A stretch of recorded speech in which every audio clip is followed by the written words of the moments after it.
Fala galera, beleza? Eu sou o Eric e você está no podcast com o Eric Ferraz. Eu gostaria de agradecer o Podcamp da IMA por mais essa oportunidade. E hoje uma convidada muito especial. Nós vamos falar sobre psicologia, filosofia e espiritualidade. Ela veio aqui para contar sua jornada espiritual, sua história de vida, falar sobre a sua profissão. Opono. Você já ouviu falar? Filosofia runa. Sabrina Javaroni Miller. Seja muito bem-vinda e obrigado por ter aceitado esse convite. Eu que agradeço, Eric, o convite, a oportunidade de estar aqui para conversar com você. Estou muito feliz com esse encontro, com essa conversa. Agradeço a todos também que acompanham esse seu trabalho, pelo interesse nos temas, né? Estou muito feliz mesmo. Maravilha. Bom, vamos lá. Quando se trata da sua infância e adolescência, Uhum. qual a primeira lembrança que você tem que possa se cruzar aí com a espiritualidade, a psicologia? Porque nós somos meio que fruto das experiências que tivemos no Sim, passado e que nos formam hoje, não é isso? sim. E aí? É interessante que me vieram aqui, quando você fala a primeira lembrança que eu tenho. Eu lembro mais de coisas familiares, o quanto eu gostava de ir para casa das minhas avós, né? Que na casa da minha avó sempre tinha bolo, mas fazendo essa conexão com a psicologia, com a espiritualidade, isso vem mais da minha mãe, né? Minha mãe né, terapeuta holística, terapeuta integrativa, sempre foi muito interessada nesses temas, sempre trouxe a espiritualidade. Nós frequentávamos uma casa espírita, né, kardecista, apesar de eu ter seguido todas as tradições também católicas, né, fui batizada, fiz catecismo, fiz primeira comunhão, mas acho que essa parte mais forte da psicologia e também do meu lado mais espiritualizado vem mais da minha mãe mesmo, desse lado da minha família. Eu lembro, agora eu tive uma lembrança que ela me levava em benzedeira, antigamente era mais comum, né? Então, e ela fazia alguns cursos e eu ia junto desde criança. Então, curso de medicina chinesa ou curso de cromoterapia, ela sempre me levava, talvez porque não tinha com quem deixar. E eu fui ficando muito interessada, né, em tudo isso desde muito jovem. E eu acho que, mas a psicologia é interessante. Eu entrei na faculdade com 17 anos. Eu nunca tive dúvida, eu não tive segunda opção, eu só prestei psicologia. E foi uma coisa que para mim eu tinha muita clareza. Agora, eu não sei nem se eu sabia explicar o porquê, né? Eu sempre gostei de gente e eu sou muito curiosa sobre a mente humana, isso eu ainda sou. Tanto que a gente estava aqui conversando, que você falou, nossa, tudo você vai buscar entender profundamente, né? Eu tenho muita curiosidade sobre as coisas e sobre como é possível transformar o nosso ambiente interno num ambiente mais amistoso, mais construtivo, inclusive a nossa relação com a nossa própria mente. Então, eu sou muito curiosa e muito interessada na mente humana. E eu acho que eu sempre tive isso, né? E apesar de eu ter tido um período que eu me afastei um pouco da psicologia, eu acho que, como você disse, a gente vai se formando com todas as nossas vivências, né? Mas com certeza algumas influências acabam sendo mais fortes, né? Dessas influências, tem coisas que você carrega do catolicismo ainda hoje, de coisas boas? Sim, inclusive ainda frequento. A família do meu marido é muito católica, né? Meu filho também foi batizado, meu filho também fez o catecismo. Nós vamos algumas vezes, né? Em algumas ocasiões à missa, mas eu acho, isso é outra coisa interessante, minha mãe sempre me permitiu eu conhecer, explorar. Então eu tinha uma amiguinha muito próxima que era presbiteriana. Quero ir com ela, pode ir. Então eu fui algumas vezes, eu tinha um amigo mórmon, eu fui algumas vezes. Então eu achava isso, eu acho, hoje olhando para trás, falo que legal que ela me deixou explorar e conhecer, né? Tanto que hoje o meu entendimento, e talvez isso venha muito desses estudos do budismo, da filosofia runa, eu não sinto necessidade de me rotular a qual religião eu pertenço. Eu tenho uma fé muito grande, tenho sim em Deus, sinto que eu tenho uma espiritualidade muito forte, mas não saberia definir em qual religião, a qual religião eu pertenço. Não sei se eu tenho que identificar isso. Tenho sim algo que eu construí, né, de que todos os, todos os ensinamentos são sagrados. Todos os livros sagrados têm que ser respeitados. De todas as religiões, tem muitas coisas que eu concordo e algumas que eu questiono. Então, acho que tudo sempre agrega, né? E eu acho triste que nós tenhamos que fazer essa separação. E que hoje, inclusive, as pessoas tenham que se defender. O importante seria ter uma fé, você escolher como expressar a sua fé, eu escolher como expressar a minha, e nós nos respeitarmos mutuamente, né? Sabe que, Sabrina, eu trouxe até inclusive um evangélico aqui, e ele falou uma coisa muito interessante, que eu carrego comigo isso, assim, que é, a verdade, ela tá meio que fragmentada entre religiões. Você segue mais ou menos essa mesma ideia? Sabe que eu creio que é o mesmo ensinamento com diferentes interpretações, né? Acho que a origem é a mesma. E tiveram diferentes interpretações e foram se criando diferentes grupos. Como que foi a sua experiência com o kardecismo? Ah, porque desde criança sempre frequentei junto com a minha mãe um grupo espírita, um grupo espiritualista, vou dizer, porque era mais de estudos, não era um kardecismo ortodoxo como alguns centros, né?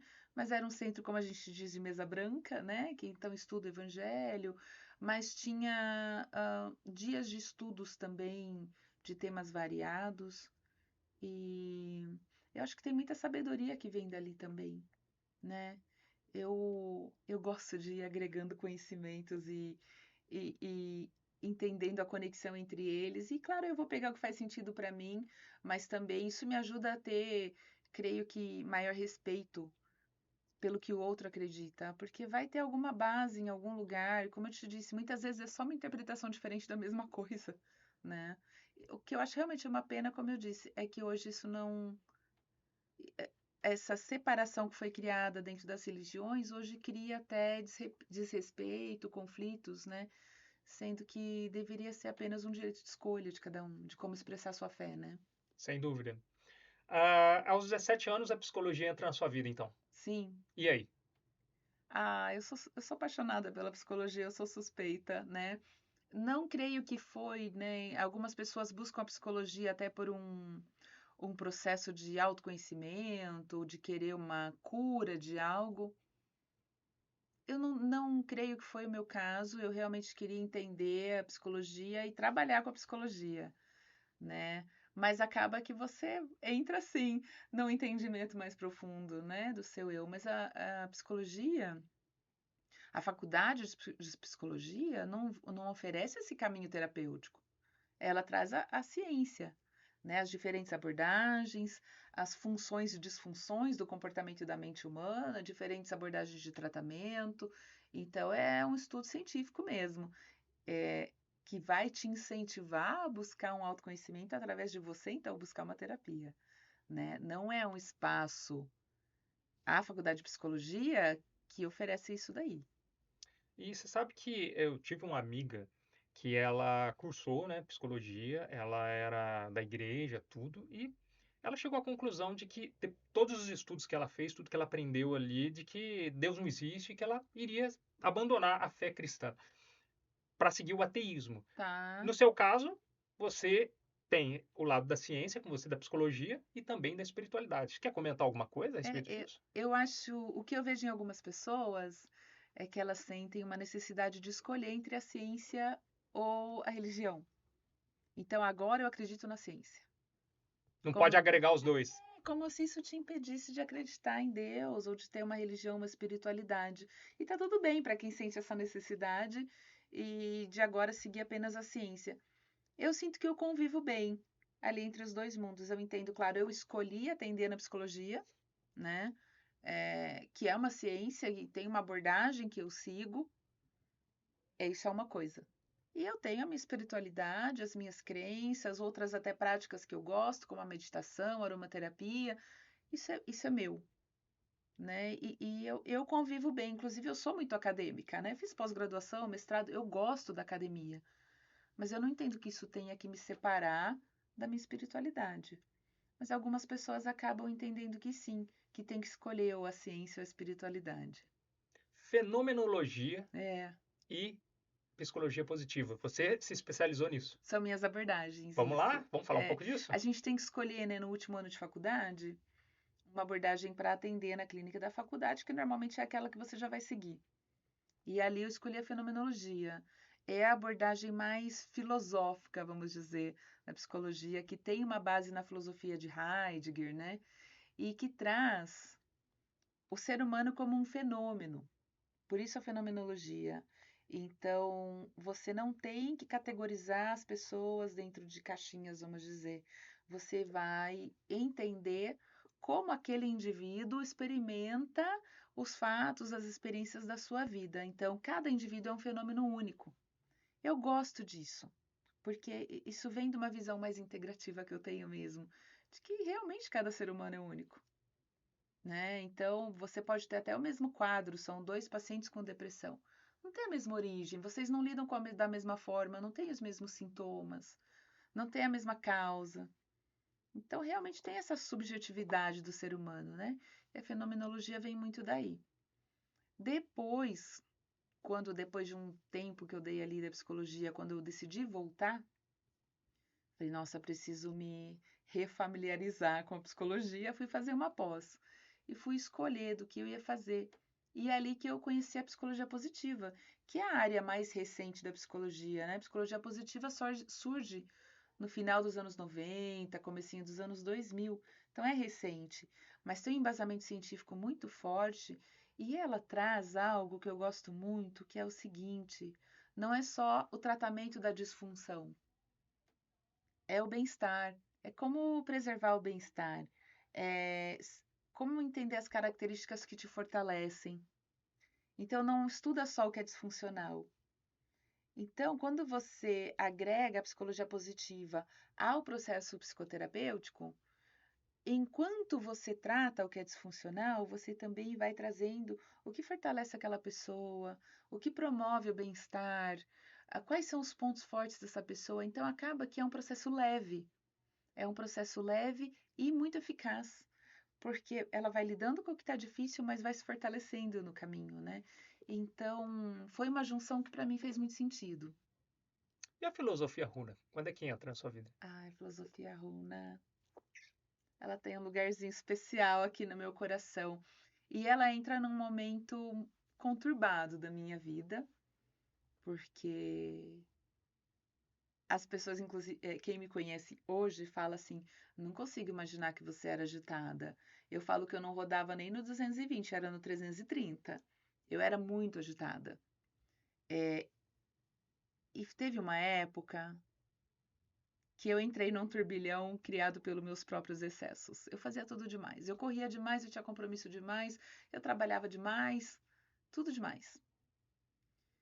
E eu acabei num burnout, que nem na época nem se dava esse nome, burnout não era tão falado. Hoje eu entendo que era um burnout. Na Faz um época parênteses, o que que é para quem não sabe o que é um burnout? Vamos. é quando você tem algum adoecimento psicológico por excesso de trabalho, por excesso de estresse. Na época, inclusive, o que diziam que eu tive um pico de estresse, né? Então, um passinho antes do burnout vem o esgotamento. Quando a pessoa passa de todos os seus limites por esses excessos que eu disse, e hoje, além do excesso de trabalho, excesso de compromisso, o que que a gente tem? Excesso de estímulo, por causa de celular o tempo todo, uma cultura de excesso de produtividade, né? Esses excessos, se não são acompanhados de algo que te nutre, de algo que te promove bem-estar, e normalmente não é, vão te levar a um ponto onde você se sente emocionalmente esgotado, mentalmente esgotado, muitas vezes fisicamente esgotado. Então a pessoa entra num ponto de esgotamento. Ali é onde o psicólogo, eu, por exemplo, levanto um alerta, eu começo a prestar atenção nessa pessoa que ela está na porta de entrada para algo mais. Então você passa por esse esgotamento mental, físico, emocional e muitas vezes vai parar num burnout, ou num estresse, ou numa ansiedade crônica, ou numa depressão, né? Eu estava rodando ali dentro daquele turbilhão, nem percebi o esgotamento, né? Eu fui perceber quando começou a dar pane mesmo, que aí eu comecei a ter alguns sintomas e tomei um susto ali com a minha saúde. E nessa época foi quando eu me afastei um pouco da psicologia. Eu tinha uma escola de idiomas. Por 10 anos eu tive uma escola de idiomas e também uma empresa de tradução, de interpretação. E quando eu me vi com essa questão de saúde e estressada, e agora o que que eu faço? A minha mãe, de novo, um dia falou pra mim assim: Você sabe o que que é Ho'oponopono? Não. Ela falou: Nossa, é tão interessante. Olha isso, olha isso, olha isso. Eu, curiosa que sou, né? Fui pesquisar e comecei a praticar. Porque o que acontece? Aquele momento que você vai tentar qualquer coisa. Eu tinha uma amiga, a Tati, que já veio aqui. Tati Fissori, inclusive, agradecer a indicação, a Tati Fissori que Sim, indicou sim, você minha aqui. amiga Muito querida. obrigado, Tati. A Tati falava E assim vai pra... estar aqui semana que vem, viu? Ai, maravilhoso. É, vai ter segunda Imperdível. parte com ela, vai ser bem legal. Ela falava pra mim, isso nessa época do turbilhão, ela falava, amiga, você precisa meditar. Eu falava, isso não é pra mim. Isso não é pra mim. E aí, depois, nesse estado que eu tava tentando meditação, eu tava tentando de tudo, né? E fui experimentar o Ho'oponopono e foi maravilhoso na minha vida. Assim como foi a meditação. A minha mente é outro lugar depois da meditação. Que envolve o yoga também. Depois também eu fui estudar yoga. E eu fui experimentando em mim os efeitos da meditação, do Ho'oponopono, eu fui ficando intrigada com aquilo. E aí eu comecei a estudar, buscar o que tinha para ler, o que tinha de livro, o que tinha para aprender e das duas coisas. Para me aprofundar na meditação, e nessa época eu comecei a fazer yoga também, porque quando eu tinha escola, eu falava que eu fazia yoga, mas eu só ia todo dia 10 pagar. Eu não ia na aula. Sim. Eu não tinha tempo para nada que era para mim. Para mim eu nunca tinha tempo, né? Porque eu estava naquela correria. E, aliás, foi uma grande descoberta que veio depois. Como sair daquele turbilhão? E a saída é para dentro. É quando você começa a se olhar, quando você começa a se cuidar, entender por que você chegou naquele ponto, por que você está nesse limite, nesse estado. A saída do turbilhão é quando você escorrega para dentro de você. E aí eu vendi a escola. Coincidência ou não, apareceu uma pessoa querendo comprar a minha escola. Falei, olha o universo, né? E eu vendi, claro, tive que trabalhar o desapego. Eu comecei com 5 alunos na sala da minha casa. De repente, eu tinha uma escola com 200 alunos. De repente, não, foram 10 anos, né? Eu vendi e tirei um ano que eu não chamo de sabático. Foi um ano de me ressignificar. E aí eu fui estudar essas coisas que estavam mudando a minha vida e regenerando a minha saúde. Então, para entender mais da meditação, eu fui fazer uma formação em yoga. Quando eu terminei, uma amiga que fez o curso comigo, Carol, ela tem até hoje uma clínica, um espaço, né, que se chama Caia. Ela falou: Você quer fazer um grupo de meditação? Quando a gente estava terminando o curso. Eu falei: Eu quero, mas se for de Ho'oponopono. Aí tá bom. Você já estava estudando o Estava propondo. estudando, lendo, praticando e comecei com esse grupo. Nós nos reuníamos aos sábados de manhã para praticar Ho'oponopono de forma meditativa. Como que é? Fala pra gente. Pra quem tá em casa que não faz a menor ideia, deve estar achando que a gente tá falando um outro O idioma. que Que você que já... é É isso, o né? Ponopono, É. né? Que é? Como é que é uma... O que vocês fazem ali? O O Ho'oponopono, que é? ele é uma ferramenta da filosofia runa. A filosofia runa é esse conjunto de conhecimentos que vem de um Havaí pré-colonização, que era praticado nas tribos do Havaí pré-colonização. Tem esse conjunto de conhecimento que se chama filosofia runa, e o Ho'oponopono é uma ferramenta dentro da filosofia runa, que pode ser praticado de forma meditativa ou não. O que ele faz?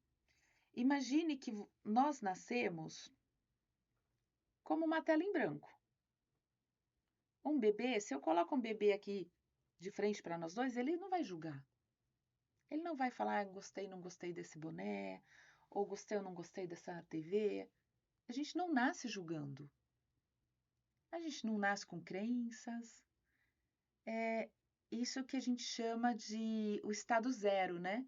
No Ho'oponopono, é o estado zero de consciência, quando é livre de julgamentos, de medos, de crenças. Porém, vivemos, né? E com as experiências da vida, nós acumulamos registros no nosso subconsciente. Então, eu vivo uma experiência de dor, vamos dizer, uma experiência traumática, arquiva ali no meu subconsciente um registro de uma memória de dor. Eu começo a observar as pessoas julgarem, os adultos julgarem, Eu começo a aprender. Vou armazenando registros de julgamentos. Alguém bota o dedo na minha cara e fala: Menina, você nunca vai ser boa nisso. Uma crença limitante. E assim, a partir do que vivemos, vemos e ouvimos, nós acumulamos milhares de registros no subconsciente. E muitas vezes esses registros funcionam como lentes que vão me impedir de ver o novo como novo. Então eu me deparo com uma situação na vida e eu me lembro de uma outra vez que não deu certo. Imediatamente é como se acionasse um gatilho, aquele registro da vez que não deu certo é acionado, é como se eu colocasse uma lente. Não vai dar certo, eu não sou boa nisso. Não sou Aquela, capaz. aquela experiência já não é mais nova. Eu estou baseando essa experiência numa passada. E eu começo a ter até uma crise ali de ansiedade. Eu não vou dar conta, da outra vez deu errado, eu não sou capaz de fazer isso.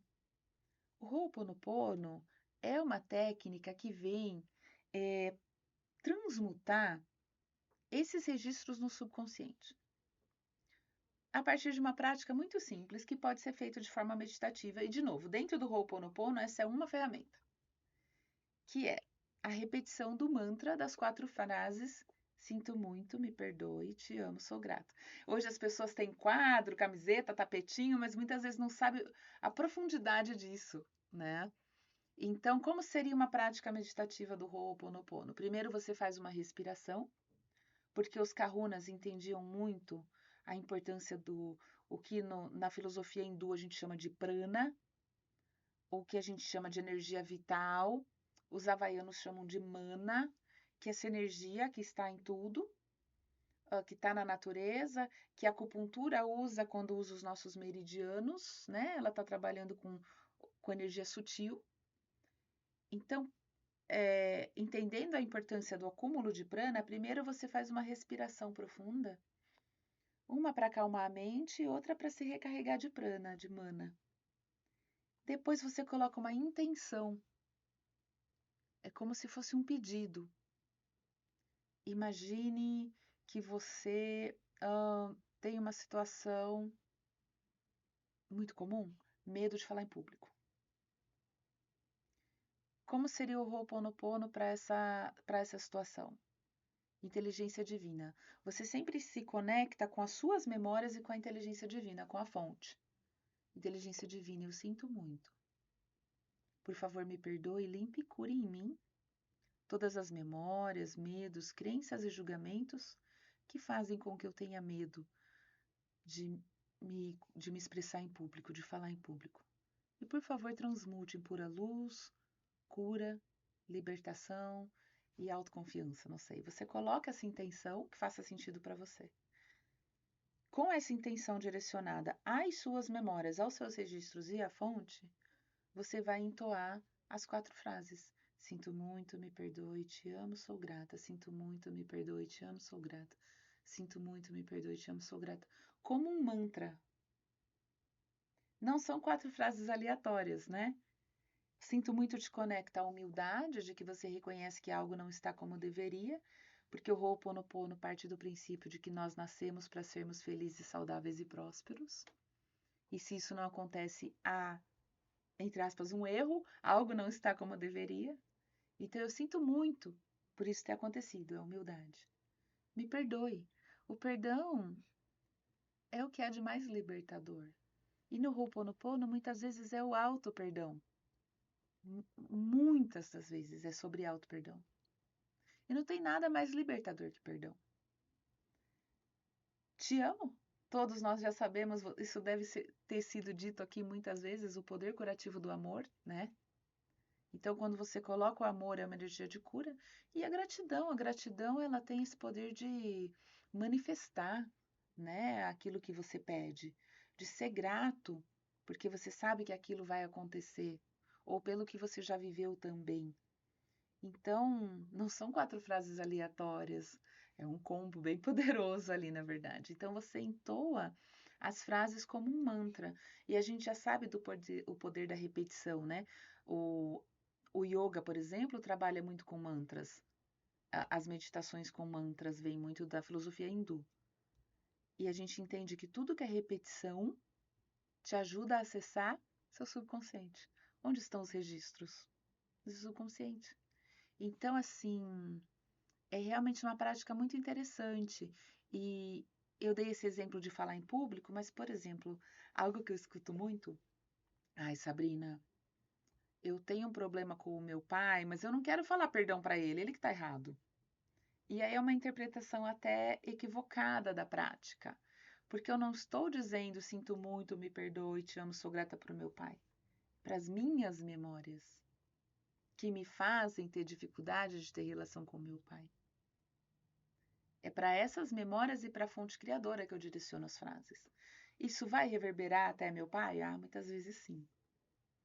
Muitas vezes eu vejo que eu começo a sentir uma harmonia maior, eu começo a sentir que eu estou me libertando da carga emocional daquela memória, e isso de verdade é o perdão, né? O perdão é quando você tira a carga emocional de uma lembrança. E daqui a pouco eu sinto que esse pai começa a mudar também, né? Nesse caso desse exemplo. Então, é bem fantástico mesmo de ver o Ho'oponopono e como ele funciona. Hoje, como eu uso o Ho'oponopono? Para os pacientes que têm abertura, porque eu respeito aqueles que não têm, claro. Para aqueles que têm, e muitos me procuram até porque já viram meu livro. Ai, Sabrina, estou te procurando justamente por causa do Ho'oponopono, eu já sei que tem uma abertura. Eu uso como uma técnica adjuvante à psicoterapia. E o processo realmente fica muito mais leve quando a pessoa tem abertura para usar.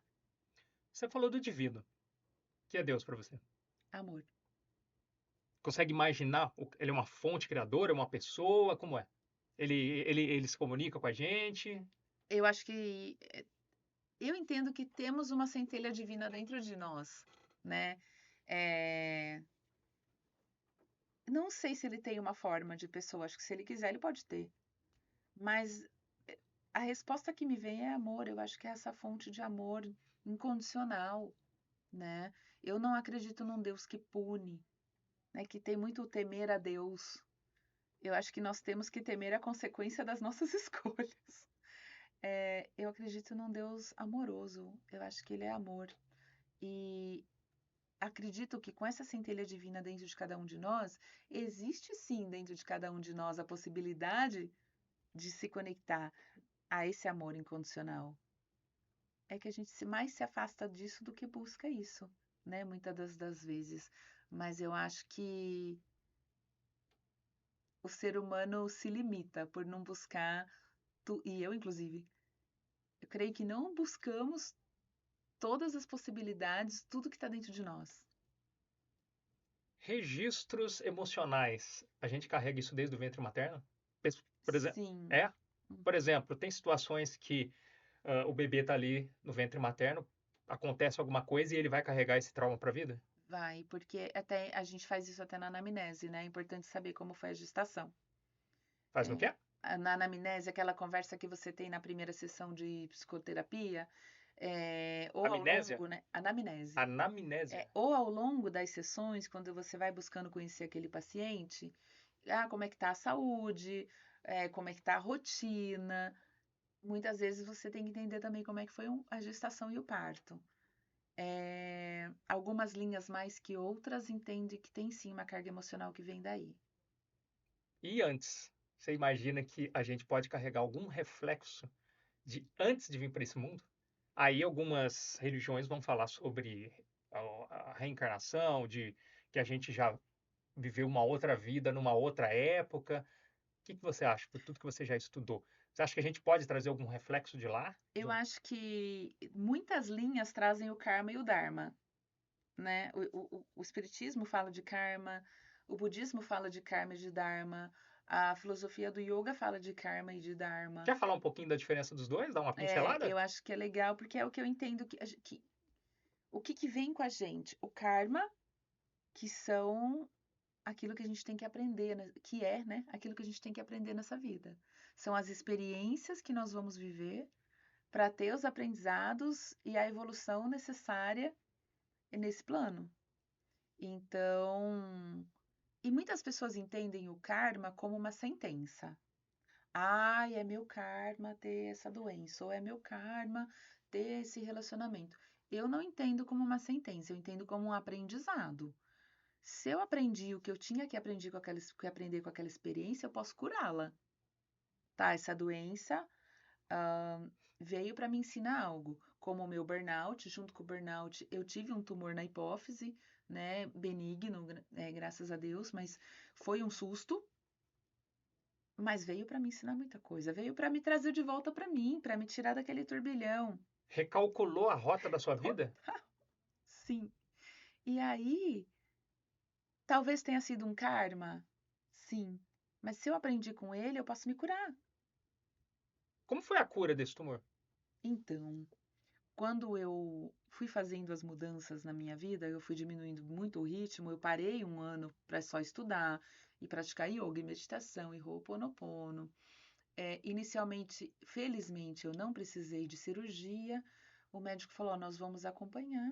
Se começar a crescer, tem que fazer uma cirurgia, né? Que você faz aqui pelas vias nasais, ótica, para tirar. E meses depois ele foi desaparecendo. Ele foi sumindo até um dos últimos, naquela época, né? É, das últimas ressonâncias que eu fiz, estava ali possível cisto, nem se identificava mais o que era, né? Então, até o neurologista falou: não sei o que aconteceu. Eu pensei: será que eu explico? Mas foi uma mudança que eu fiz mesmo. E também depois, quando eu passei por um outro estresse muito grande, ele voltou a aparecer nos exames. Então, é Olha só. aquilo, né? É como aquela pessoa que vive curando e retornando com um refluxo, com uma gastrite, alguma coisa, né? Mas eu entendo que naquela época, eu vou te dar um exemplo de como eu era workaholic, dá tempo? Claro, tranquilo. Eu estava dando aula para um executivo de inglês, treinando uma professora nova. E eu comecei a sentir que eu estava passando mal. Meu primeiro impulso foi olhar quanto tempo faltava para eu terminar a aula para eu poder passar mal depois. Então eu era workaholic nesse nível, né? Workaholic é o Que que é a pessoa trabalha, viciada em trabalho, né? viciado em trabalho. E eu comecei a sentir mal e dando aula, disfarçando. E eu olhava, mais 20 minutos, aguenta. Até que eu vi que eu não ia aguentar, eu caí sentada na cadeira e meu rosto começou a se contorcer, né? E minha língua começou a virar para trás. O meu aluno foi muito rápido, pegou meu celular, ligou pro meu marido, que trabalhava perto, felizmente, que foi me pegar. E eu lembro que ele me levando para o centro médico, eu não conseguia falar, eu estava enrijecida, né? Mas eu comecei a chorar. E ele falou assim para mim, meu marido: não fica com medo, não. Eu não estava com medo, mas eu estava pensando, cara, e se for hoje? E se for hoje, o que que eu estou fazendo? Né? Se eu for morrer hoje, o que que eu estou fazendo? Eu tinha um filho pequenininho. E aí eu cheguei no hospital, me deram, não lembro o que que era, mas era um remédio que botava embaixo da língua, que aí você relaxa, sabe? E fica num estado meio alterado de consciência. Esqueci o nome. E aí eu lembro que eu pensei, tá, ufa, não foi hoje. Mas o que que muda daqui pra frente? Foi esse dia que eu comecei a mudar tudo. Tem um antes e um depois de toda essa experiência. Desse dia. Foi um susto mesmo. Mas eu precisava desse susto porque não estava adiantando desenhar pra mim, sabe? Olha, Sabrina, ouvindo essa sua história, as informações que você passou aqui, quantas doenças que nós, seres humanos, temos por problemas emocionais? Que resolvendo o problema emocional, Nossa. resolve o problema. Eu acredito E às vezes que as pessoas estão com tanta química, tanto remédio para tentar resolver, às vezes resolve só a causa, o efeito, e a é, causa mesmo não. foi daí das investigações que a gente chegou nesse adenoma hipofisário, que esse tumorzinho que não é grave, né, mas que foi um susto, né, na época. E o que que eu entendo, Eric? Nós somos um ser integral, nós não somos compartimentados em caixinhas. Ah, o mental, o emocional, o físico, o energético. Nós somos a soma disso tudo. Então, eu acredito que tudo que nós temos tem sim um fundo físico, um fundo emocional, um fundo energético, né? Nunca é só uma coisa. Porque às vezes as pessoas pensam, é emocional, quer dizer que não tem de fato a doença. Tem, sei lá, uma gastrite, mas que tem um fundo emocional Porque essa pessoa é extremamente nervosa. Tem sim uma pneumonia, mas que tem um fundo emocional, normalmente numa tristeza muito profunda, né? Então não é que ela não existe, ela existe, mas tem um fundo emocional que ajuda a agravar aquilo, né? Ou fazer com que aquilo aconteça. E aí voltando no karma, eu entendo que é um aprendizado que você vem ter aqui nessa vida. É uma experiência que você vai passar que te leva a evoluir em algo que você precisa. E o Dharma é aquilo que você vem realizar nessa vida. O seu propósito de vida, o seu sentido de vida, é aquilo que você vem realizar. Tem até uma escritura do yoga que eu acho bonitinho, porque muitas escrituras do yoga são muito antigas, né? E que vai dar um exemplo sobre o Dharma e fala assim: se você nasceu para ser jardineiro e decide ser marceneiro, você está tirando o lugar de outro marceneiro e o mundo tem um jardineiro a mais. Então, esse é o Dharma, é o que você veio fazer aqui. E o Karma é o que você veio aprender aqui. Eu acho que isso vem de antes. Interessante. É. O que é a consciência? Hum. Aí depende no que a gente se baseia, né? Ah, em que linha de estudo a gente se baseia. Mas para mim, a consciência, a nossa mente consciente é aquela que nós usamos para fazer as nossas escolhas, certo? Eu estou escolhendo as palavras que eu estou usando aqui com a minha mente consciente. Que nós deveríamos, no meu ver, usar mais para todas as nossas escolhas, porque cada escolha, pequenininha que seja, tem uma consequência para você e para os outros e para o mundo. E se essas escolhas passam a ser conscientes, ou seja, eu pensei para fazer essa escolha, eu refleti, eu passo a ter um impacto melhor na minha vida, na dos outros e no mundo, né? Então, eu vejo com esse olhar a consciência. Redes sociais. Quantas redes sociais estão prejudicando as pessoas? O que você acha? Eu acho que as redes sociais não prejudicam as pessoas, os excessos das pessoas as prejudicam. Então você pode usar a rede social, eu uso para divulgar meu trabalho, né? Mas o excesso de tempo que eu passo ali me prejudica. E hoje isso tem tido efeitos realmente catastróficos, sem ser exagerada, sem ser dramática, porque elas já são feitas para te atrair, né? Elas são feitas para que você passe uma tela atrás da outra e não consiga sair dali. A gente tem agora o advento do TikTok, né? Que já foi uma rede social feita para isso, Para para que isso. vídeos curtos É, e agora os outros vão aderindo também. YouTube vão. tem vídeos curtos, Tem, Instagram tem vídeos curtos, exato, né? E você vê exatamente. quantas vezes você pega o celular só para ver se alguém te respondeu. Chega uma notificação, você olha. Aí chega outra, você olha. Aí você distrai olhando vídeos. É, Aí você lembra, ai meu, preciso olhar minha conta. Aí você entra no seu banco. Aí chega mais uma mensagem. Passaram-se 40 minutos. Não é? Quantas com vezes isso certeza. acontece? É. Até com quem tem mais consciência ali. Então, eu acho que o grande problema hoje, e em muitos níveis, é o excesso, principalmente para crianças e adolescentes. Nós temos já estudos da psicologia de que muitas crianças não aprendem a reconhecer emoções. Por quê? Eu aprendo a reconhecer emoções olhando as expressões faciais do outro. E as pessoas não se olham mais tanto, porque elas estão olhando para uma tela. E isso está afetando, inclusive, a aprendizagem emocional. Isso é muito profundo. A comunicação, é, isso cria, assim, como se fosse uma adicção, né? Um vício. Isso está afastando as pessoas do convívio social, isso está afetando a habilidade de comunicação das pessoas. E eu tenho um filho que agora tem 12 anos, né? O Henrico. E outro dia eu tive essa conversa com ele. Eu falei, filho, você não quer permitir que nada roube seu tempo e sua mente. É o que nós temos de mais valioso, o seu tempo e a sua mente. Isso você tem que controlar. O seu celular não pode controlar. Outra pessoa não pode controlar. Uma rede social não pode controlar. Você tem que ter pleno controle sobre como você usa o seu tempo e como você usa a sua mente. E o que as redes, o excesso de rede rouba das pessoas? Exatamente isso. atividade mental e o tempo. Quero trazer um agravante para essa conversa, então. Ah, Inteligência artificial. e daí de novo, né?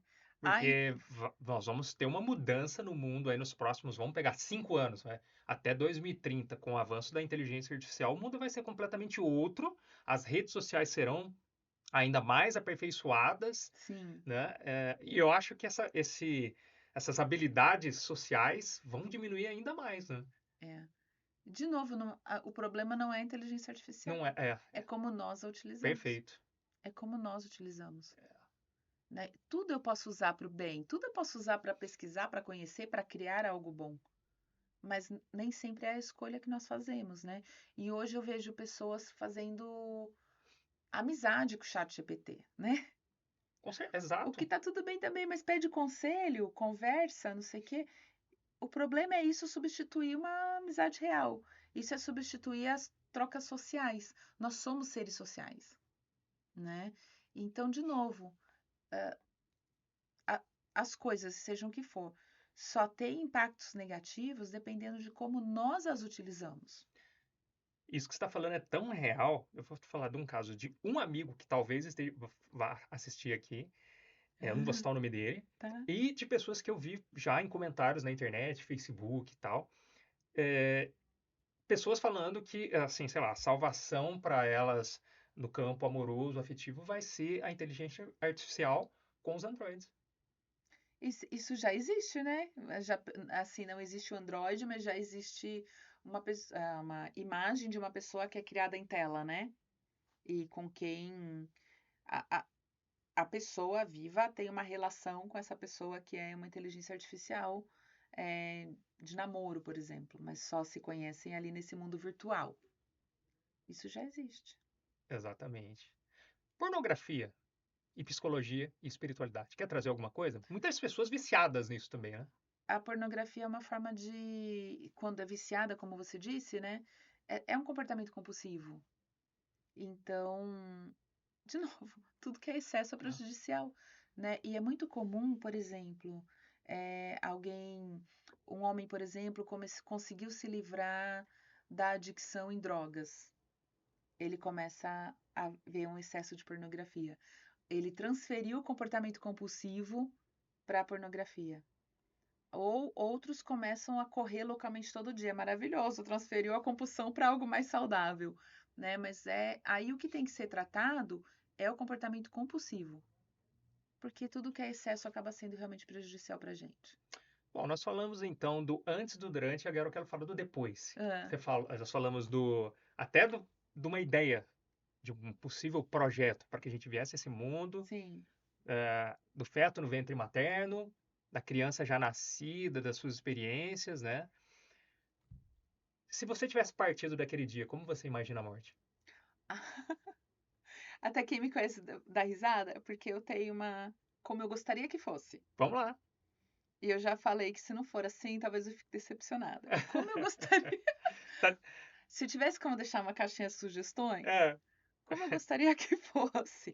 tô Quando curioso. você, quando você morre, e aí você vai, acorda em outro plano, você assistiu um filminho. E aí você vai entender tudo o que aconteceu nessa vida. Olha, eu já ouvi falar que existe isso Então, aí, hein? eu queria muito. É. Não sei se tem. Então, por exemplo, o Henrico foi seu filho porque Ah, você, sabe, em outra época, não sei o quê. Ou para você olha, entender as relações ali. você passou por essa situação difícil porque você tinha que aprender isso, aquilo. Sabe aquela pessoa que você. Aí você teria um entendimento de tudo que você viveu nessa vida e os porquês. Seria muito legal. Você imagina que gostaria que fosse assim. Eu gostaria que fosse assim, que a gente tivesse É. esse momento de entender tudo o que aconteceu, mas eu não sei se é. Eu já vi gente falando que é bem por aí. Acho que o kardecismo traz uma ideia meio parecida com Chico Xavier, É, né? né? Tem o filme Nosso Lar, Nosso talvez? Lar, que ele tem esse entendimento, né? Talvez não seja em formato de filminho, mas pode ser outro formato. É, interessante. Bom, você trouxe alguns livros aqui pra gente, né? Trouxe. Apresenta pra câmera, então. E os quatro você está envolvida, sendo Sim, dois, né? Tá bom. sim. Vou deixar Vou que você. começar pelo primeiro, né? Isso, fica à Porque vontade. aí quando eu fui me aprofundar naquele estudo do Ho'oponopono, naquele entendimento do Ho'oponopono, eu acabei fazendo uma formação com o Dr. Hugh Len, foi um dos maiores mestres ali do Ho'oponopono. Vou me ajeitar aqui. Isso. Do Ho'oponopono. E eu comecei a dar alguns workshops, daquele grupinho de meditação com o Ho'oponopono, eu passei a dar alguns workshops sobre o tema e vi que tinha muitas pessoas interessadas em aprender mais. Eu comecei a pesquisar, pesquiso até hoje muito esse tema. E eu dava os workshops de Ho'oponopono em Campinas, Ribeirão Preto e São Paulo. Fiz isso várias vezes ali, logo antes da pandemia. Eu não pensava em escrever um livro, mas um dia eu sonhei com o livro, que eu tinha que escrever esse livro do Ho'oponopono. Eu via a capa. A primeira vez eu ignorei, aí eu sonhei de novo. E aquilo ficou ali na minha cabeça, até que uma madrugada eu levantei, abri o computador e comecei a escrever. Na verdade, o que eu fiz? Eu transcrevi o workshop.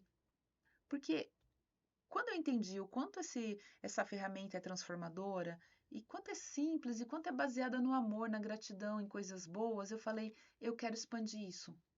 Eu quero ajudar a levar isso para as pessoas nesse formato original que eu tive a chance de aprender. Porque hoje tudo é muito modificado pelo marketing digital, eu tenho que dar minha assinatura. E o Ho'oponopono no seu formato original é maravilhoso. Então, esse é meu primeiro livro, que é o Foi ali? Que é o Perfeito. Ho'oponopono, Conheça, Entenda, Pratique. É bem básico mesmo, para conhecer, entender o que é e aprender a praticar. Aquele livro que é para ser de cabeceira e que eu escrevi numa linguagem como se eu estivesse aqui sentada conversando com você. Até as minhas pacientes falam, parece que eu estou te ouvindo quando eu leio o livro. Então, esse é o primeiro. Queria enfatizar essa questão do sonho, né? Que você sonhou com a capa do livro e o livro se materializou. É, Interessante. ele tá aqui. Eu já vendi quase 1.500 cópias desse livro. E, é muito especial para mim mesmo, muito mesmo. Depois eu comecei a dar uma formação em Ho'oponopono para facilitadores em Ho'oponopono. E é muito legal porque eu tenho uma facilitadora médica, uma freira, psicólogos, fisioterapeutas, terapeutas integrativos, tão amplo, sabe? E aí eu convidei os facilitadores. Quem gostaria de escrever um livro comigo? E alguns se voluntariaram, e aí esse é o livro Ho'oponopono e seus caminhos. Cada capítulo é escrito por um facilitador diferente, um é escrito por mim, com temas diferentes sobre Ho'oponopono e filosofia runa. É bem, bem rico. E eu fiz essa capa. Que legal. Aqui foi uma capista que fez, né, como eu tinha ele em mente. E aqui eu também tinha a capa em mente como eu queria, e aí eu mesma fiz a capa. Muito bonito. É. Show. Aí tem esse Pílulas de Cura, foi escrito por 12 psicólogas e terapeutas, são frases diárias de inspiração, motivação. E esse que é mais da psicologia, sobre as habilidades socioemocionais, e eu escrevi um capítulo sobre consciência plena e atenção plena, o Balanced Skills.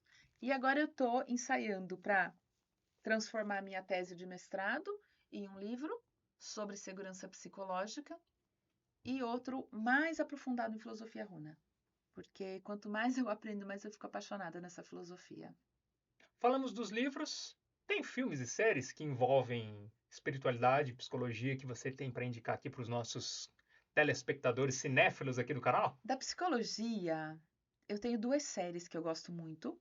Uma é, o nome ficou em inglês, eu acho que não foi traduzido o nome, é This Is Us. This Is Us.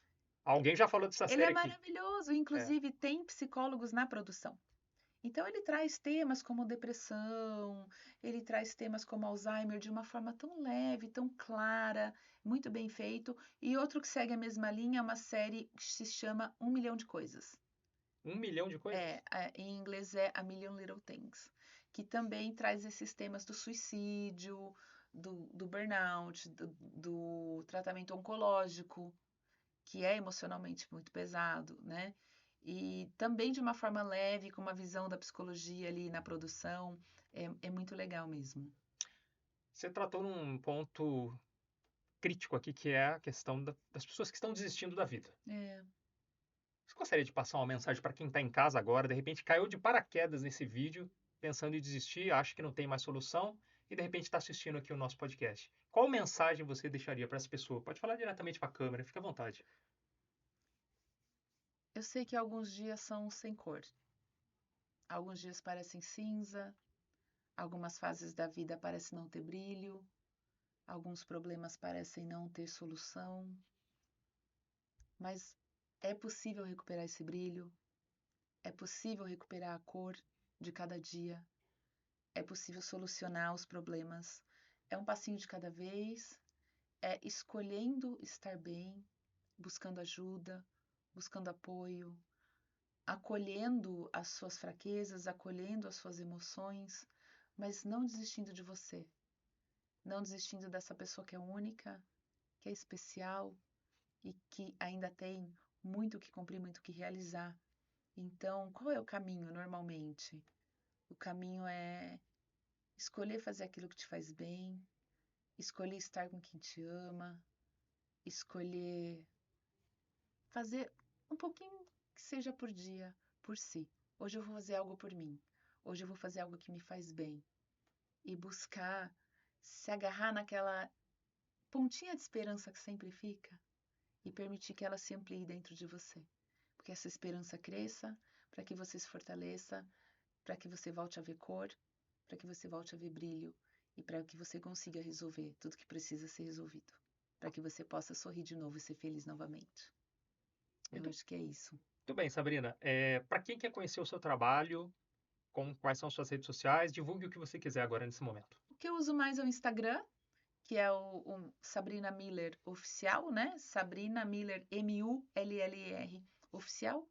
Eu tenho meu YouTube também, Sabrina Javaroni Miller, tá meio paradinho, mas eu pretendo começar uma série sobre o Ho'oponopono. Eu acho que vivemos um momento em que quanto mais compartilharmos técnicas e ferramentas voltadas para o amor, para a humanidade, isso é benéfico, né? Mas eu acho que a base ali onde eu compartilho tudo o que está acontecendo mesmo é no meu Instagram, Sabrina Miller Oficial, e tem o meu site também, sabrinamiller.com. Excelente. Depois também nas postagens a gente vai deixar você marcada lá, Ah, as pessoas legal, conhecerem, né? legal.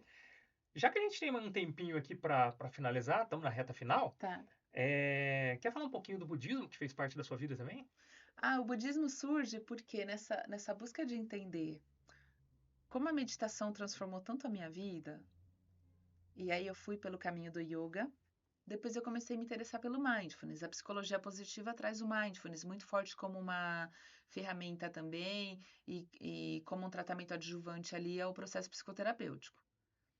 E o mindfulness traz o budismo secularizado, ou seja, foram técnicas do budismo de exercitar a presença e foi tirado a parte religiosa, ficou apenas a parte das práticas de bem-estar.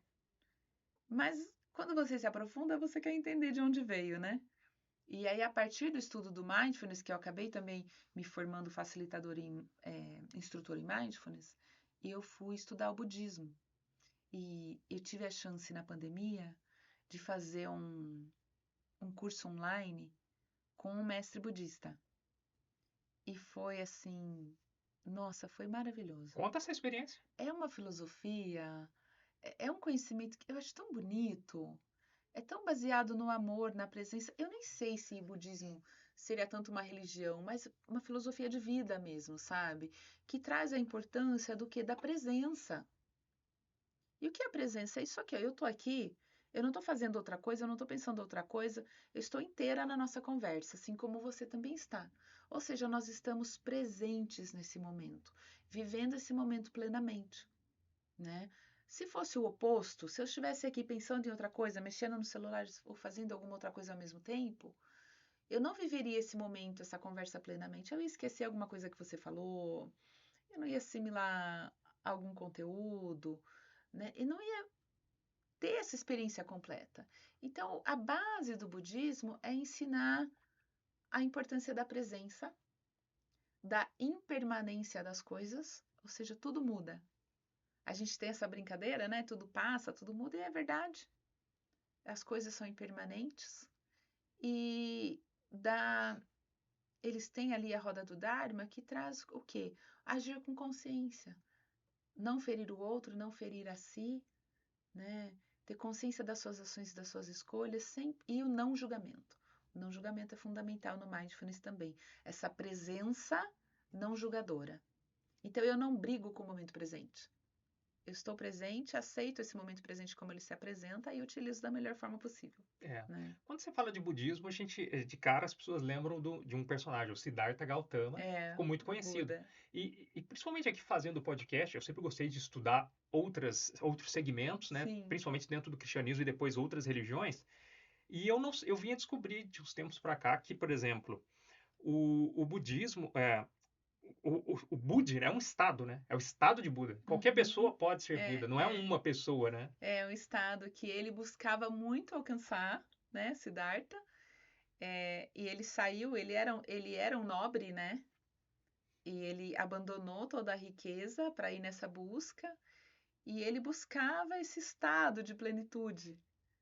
Até que um dia ele se deu conta de que ele tinha vivido esse estado, um dia sentado embaixo de uma macieira, contemplando uma paisagem.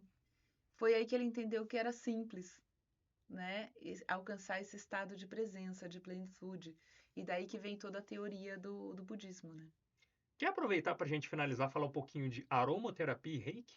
Fazem parte da sua vida também, né? Ah, sim, ali naquele ano que eu vim de escola e eu fui me formar, eu quis entender tudo que me curou.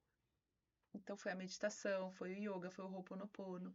E eu tive um terapeuta muito especial, Adilson, que tratava com reiki e aromaterapia. Então, separado, né, da psicologia, tinha minha psicoterapeuta e na terapia integrativa eu fazia o tratamento com ele, com reiki e aromaterapia. E aquilo também foi muito curativo para mim. E eu também quis entender mais profundamente, fui fazer, na verdade, acho que o primeiro curso que eu fiz foi de reiki. E depois fiz de aromaterapia com ele mesmo.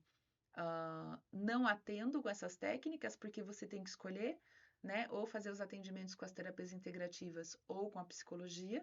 E eu escolhi atender com a psicologia, mas são técnicas que eu respeito muito e que gosto muito. E a aromaterapia eu uso muito em casa também.